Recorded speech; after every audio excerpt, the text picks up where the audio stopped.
வணக்கம் ஃப்ரெண்ட்ஸ். இன்றைக்கி சும்மா வில்லேஜ்லலாம் நம்ம முருங்கைக்கீரையை எடுத்துகிட்டு வந்து ஒரு கூட்டி வச்சு ஒரு குழம்பு வைப்போம். அது பேர் முருங்கைச்சாறு, முருங்கை தண்ணி குழம்பு இப்படிலாம் சொல்லுவோம். கீரை அதிகமாக இருக்கும், குழம்பு தண்ணியாக இருக்கும். கீரையை வாரி போட்டு அப்படியே தட்டில் இருந்து எடுத்து சாப்பிட்ற மாதிரி இருக்கும். அவ்வளோ சூப்பராக இருக்கும், டேஸ்ட்டாக இருக்கும். ஒரு வெங்காயம், ஒரு தக்காளி, புளி, உப்பு, மிளகாப்பொடி இவ்வளோ தான் அதுக்கு தேவையானது. எண்ணெய் கொஞ்சம், கடுகு, உளுந்து இவ்வளோ வச்சு தான் இதை செய்ய போகிறோம். எப்படி பண்ணுறதுன்னு பார்க்கலாம். ரொம்ப சிம்பிள், ஹெல்த்தி, அவ்வளோதான். கடுகு, வெந்தயம், சீரகம் எல்லாம் போட்டு தாளிப்பு போட்டாச்சு. எண்ணெய் ஊற்றி வெங்காயம் வதங்கிறதுக்குள்ளே நம்ம தக்காளியை போட்டுட்டு குழம்பு கூட்டிக்கலாம். ஒரு லெமன் சைஸ் அளவு புளி ஊற வச்சுருக்கேன். அந்த புளியை நல்லா கரைச்சி திட்டமாக இப்போ எவ்வளோ குழம்பு வைக்க போகிறனோ அதுக்கு ஏற்ற மாதிரி அந்த புளியை எடுத்து வச்சுக்கலாம் கரைச்சி.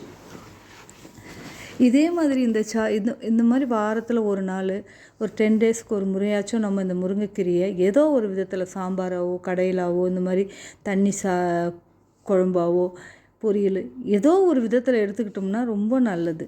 இப்போது தக்காளி வதங்கிட்டு இருக்கட்டும். புளி கரைச்சலில் நம்ம உப்பு, மிளகாப்பொடி, மஞ்சப்பொடி, கொஞ்சோண்டு பெருங்காயம் இது எல்லாத்தையுமே போட்டு நல்லா தண்ணியை ஊற்றிக்கலாம். தண்ணியாக இருக்கணும். ரொம்ப திக்காலாம் இந்த குழம்பு இருக்கலாம். அந்த அளவுக்கு டேஸ்ட்டு குறைஞ்சிரும்.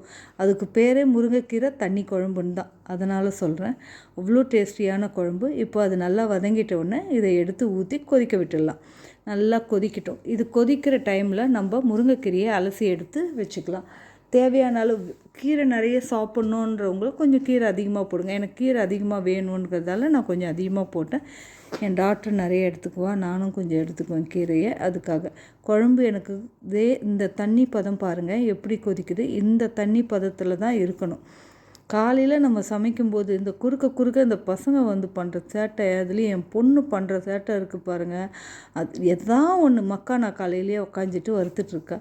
பெரி சால்ட்டு போட்டு குட்டிக்கு ஸ்நாக்ஸ் பாக்ஸுக்கு அந்த மாதிரி வறுத்துட்ருக்காங்க.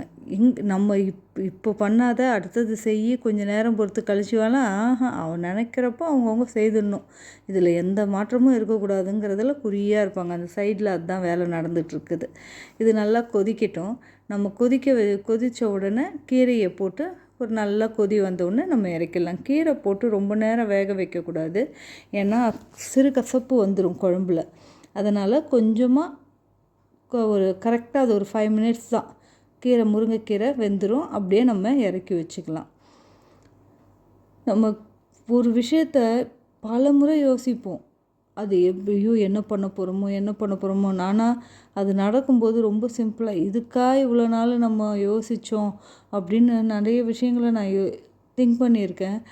ஒன்றுமே இல்லாமல் ஆகிடும் கடைசி நேரத்தில். ஆனால் அதுக்காக ஒரு வாரம் பயப்படுவேன் உட்காந்து. இப்போ இந்த கீரையை போட்டுடலாம். கீரை நல்லா போட்டு அதுவே கொதித்து உள்ளே இறங்கும்போது நம்ம சைடில் கொஞ்சமாக தள்ளி விட்டோம்னா போதும். அதுவே உள்ளே இறங்கி கொதித்து சூப்பரான ஒரு வாசனை வரும் பாருங்கள். அந்த முருங்கைக்கீரை வேகும்போது உண்மையிலேயே ரியலாக சொல்கிறேன், அவ்வளோ டேஸ்ட்டு அல்டிமேட்டாக இருக்குங்க.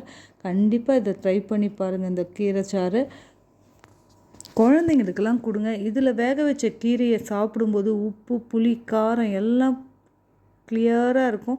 அவ்வளோ டேஸ்ட்டாக இருக்கும் நம்ம சாப்பிட்றதுக்கு.